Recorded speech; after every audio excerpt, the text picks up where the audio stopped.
మేడ్చల్ డివిజన్లో ఎస్ఆర్ పట్ల బీఆర్ఎస్ నాయకులు స్థానిక ప్రజలకు అవగాహన కల్పించారు. Malkajgiri parliament BRS party incharge Ragidi Lakshmareddy, Medchal నియోజకవర్గ BRS party incharge Chamakura Mahender రెడ్డిలు ఇంటింటికి తిరుగుతూ ఎస్ఆర్ పై అనుమానాలను నివృత్తి చేశారు. ప్రతి ఓటర్ తమ వివరాలను ధృవీకరించుకొని బీఎల్ఓలు అందించే ఎన్యూమరేషన్ ఫారాన్ని తప్పనిసరిగా పూర్తి చేసి సకాలంలో సమర్పించాలని సూచించారు. కొత్త ఓటర్ల నమోదు, వ్యక్తిగత వివరాల సవరణ, చిరునామా మార్పు తదితర అంశాలపై ప్రజలకు అవగాహన కల్పించారు. ఓటు హక్కు పరిరక్షణలో ప్రతి ఒక్కరూ బాధ్యతగా వ్యవహరించాలని పిలుపునిచ్చారు.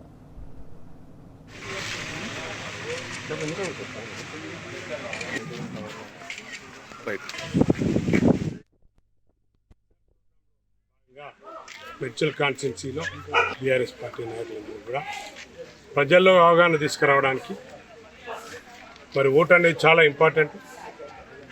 ఒక్క ఓటు మిస్ అయినా కూడా కష్టమవుతుంది.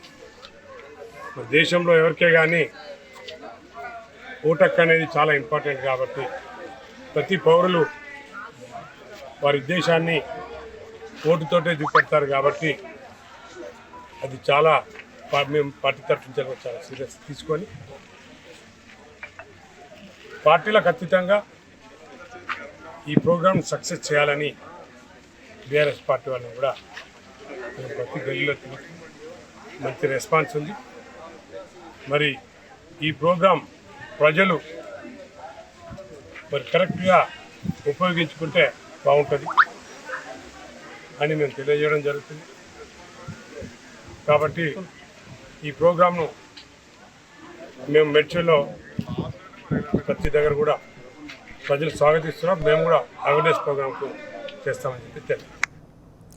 ఇక సిద్దిపేట జిల్లా చేర్యాల మండల తహసీల్దార్ కార్యాలయంలో అవినీతి నిరోధక శాఖ సోదాలు సంచలనం సృష్టించాయి.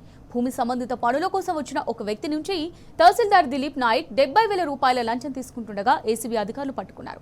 వెంటనే కార్యాలయంలో సోదాలు నిర్వహించి పలు రికార్డులు, పత్రాలను స్వాధీనం చేసుకున్నారు. లంచం వ్యవహారానికి సంబంధించిన మరిన్ని ఆధారాలు సేకరించేందుకు విచారణ కొనసాగుతోంది.